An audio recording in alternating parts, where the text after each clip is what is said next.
Okay, let's hop across to the four islands of Japan here and start talking about Chapter 10, Japanese Shinto. This religion, as far as we know, is prehistoric. We can't really put a century or time. As long as people have been living on the islands of Japan, Shinto has been their native practice. The word Shinto itself actually comes several millennia later.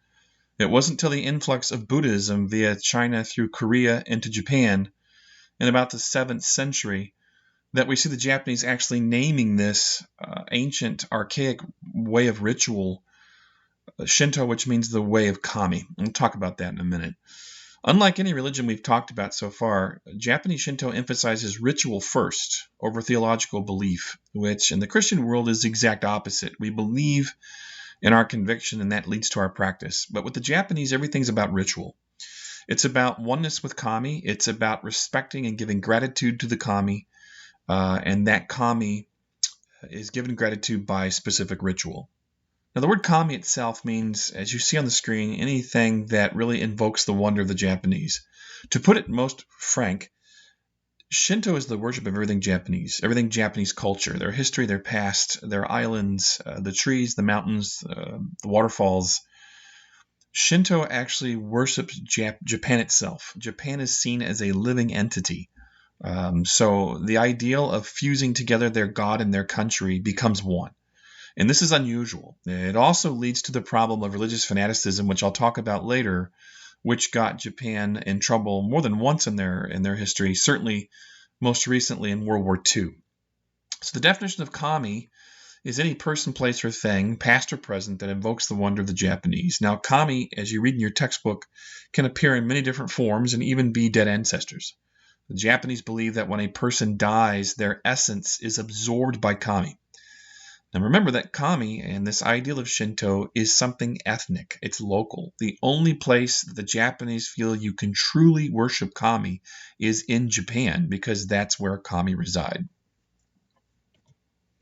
So Shinto myth, or their origin, they don't have any specific holy books, but what they do have is authoritative histories or myths. They have wonderful mythologies, which are awesome to read, that are fantastic stories. The two most important that we need to know about the Shinto myth of creation is Father Izanagi and Mother Earth Izanami. So it's a sky father and an earth mother again, which we've seen before. And when the two unite, in this case, they create a divine daughter. Interesting enough, it's not a divine son, but this time it's a divine daughter. And that daughter is Amaterasu, who is actually seen as the sun. She is the celestial being as the sun. And she is the most powerful of all kami, according to the Japanese myth. The Japanese emperors were considered to be descendants of this great goddess Amaterasu, which is why on the flag of Japan today you see the red disc, which still symbolizes the great son of that powerful kami daughter. The earliest forms of Shinto were actually folk, or popular as it's called. You'll read about this in your text. And this is when, in ancient times, the Japanese actually worshipped in nature itself. They would go to a waterfall and worship the kami that they believed resided in the waterfall. Or in a forest, they would worship specific trees that they felt housed a specific tree of kami. So in its earliest form, this was completely animistic, and the Japanese were worshiping Japan itself, its nature, and everything in its surrounding environment. As I told you, it didn't get named Shinto until centuries later when Buddhism was coming into Japan, becoming quite popular.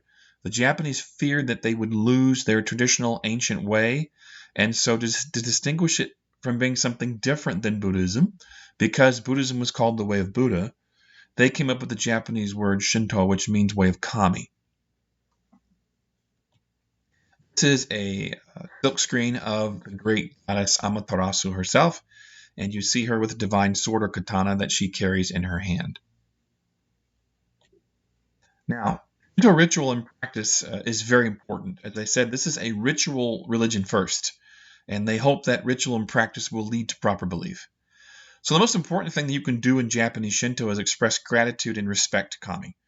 If you don't respect the powerful natural forces around you, you can get yourself in some trouble, and those forces will not protect you or ensure your survival or your safety.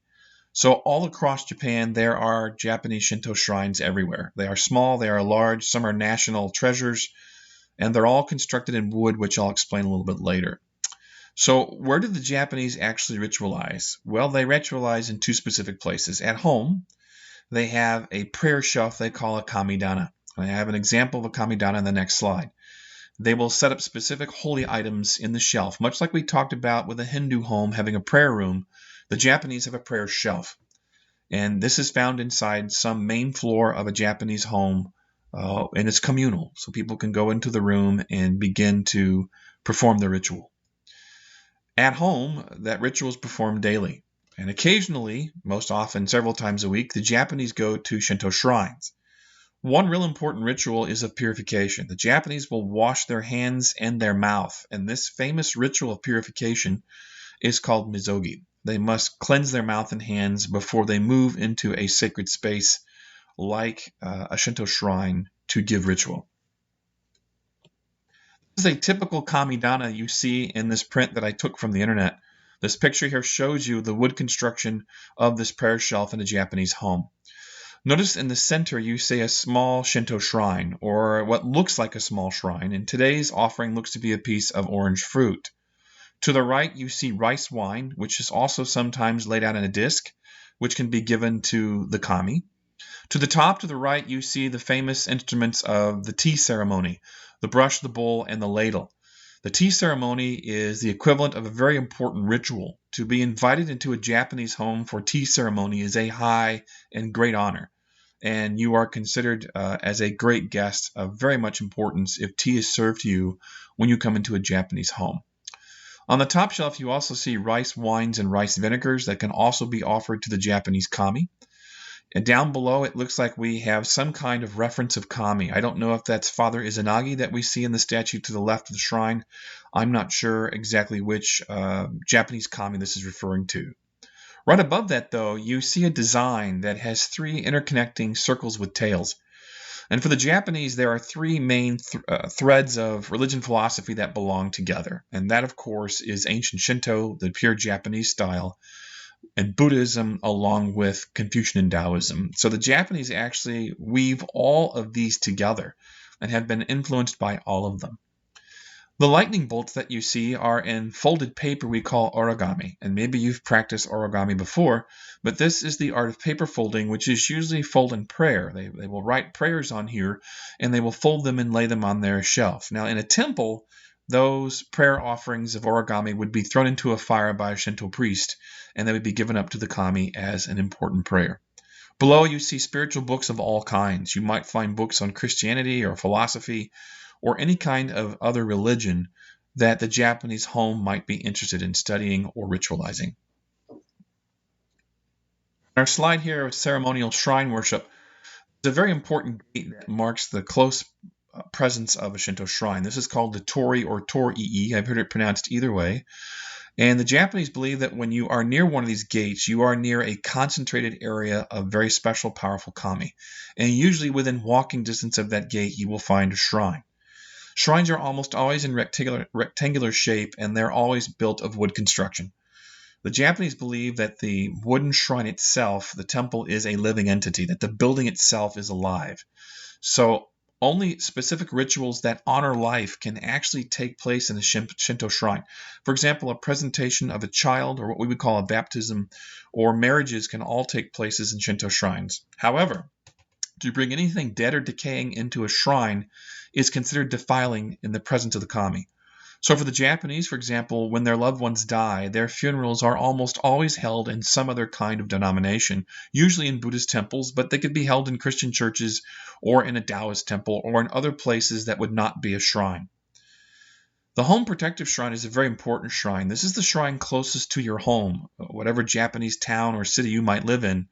Within walking distance of your very home, your front door, there will be a shrine. It could be a large shrine, a small tucked away shrine, but this is very important. It's considered the kami of your immediate neighborhood or environment that protect your survival and protect your longevity. So your protective shrine is your home shrine, which people will visit on a fairly regular basis. This is just a diagram to show you in the late 1700s what a Shinto shrine would have looked like. Enclosed by a gate, you see the torii at the beginning. The torii is in the front of the entrance, which you bow to go underneath.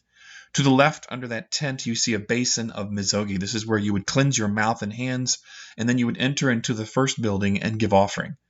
The second building is the Holy of Holies, where the kami body would actually be placed. It's a holy object that no one but a priest is allowed to gaze on.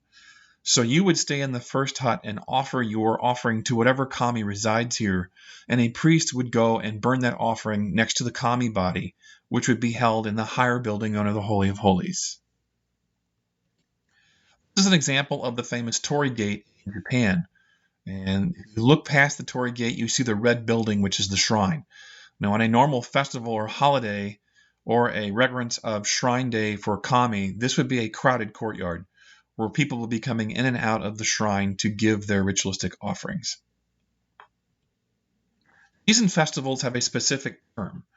The season festival time in Japan is known as matsuri, which actually means to be in the service of a noble person.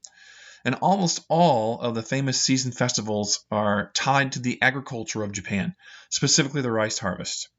May marks the beginning of the summer, and the Great Purification lasts in June and also is again in December. The New Year festival resides in January, which is very close to our own, and these parades include carrying images of kami throughout the streets. If you look at the video, the YouTube video that I have uploaded for you, you can see examples of their great festival seasons known as matsuri.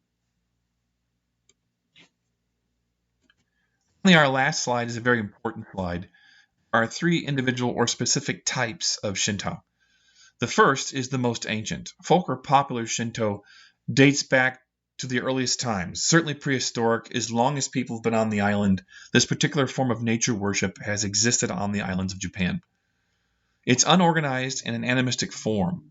It worships nature in the element of nature itself. Oral traditions were passed on from mythological stories, and there are multiple forms of folk Shinto that have existed throughout the time of Japan up to modern time. Shrine Shinto is the national form that was declared the national religion of Japan by 1882 under the Meiji Restoration, which you'll read more about in your textbook. This is the most important religion for the Japanese. Children are all taught Shinto first. They are welcome to explore other types of religion as they grow in Japanese schools and learn more about different kinds of philosophy and theologies, but they're always taught Shinto shrine first. Priests run this ritual and run these shrines, and they are home and shrine rituals with the two different important parts of Mizogi and Matsuri, and this is the primary instruction for Japanese youth. So Shrine Shinto is their national form. Sect Shinto is probably most popular in Japan today, certainly after the fallout of World War II.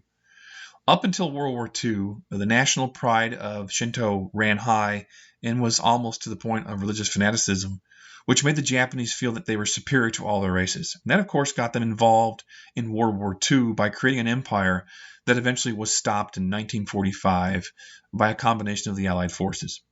After World War II, Shrine Shinto really was looked upon with a lot of disdain and fanaticism by Japanese, and many of them began to turn to other religions. This is what we call sect Shinto. Anytime an outside foreign religion or philosophy is altered or mixed in with the Japanese tradition, then this is what we call sect Shinto. It means it's not purely Japanese. It's been influenced by an outside influence. There are currently in your book is registered 13 different forms of sect Shinto. For example, Christianity in Japan would be considered a sect form of Shinto because it is an outside influence. The three most famous forms of sect are Buddhism, Confucianism, and Taoism, which have greatly influenced Japanese culture for many centuries. So anytime that we add an outside influence, religious or philosophical, with the base of Japanese culture, this is known as sect Shinto.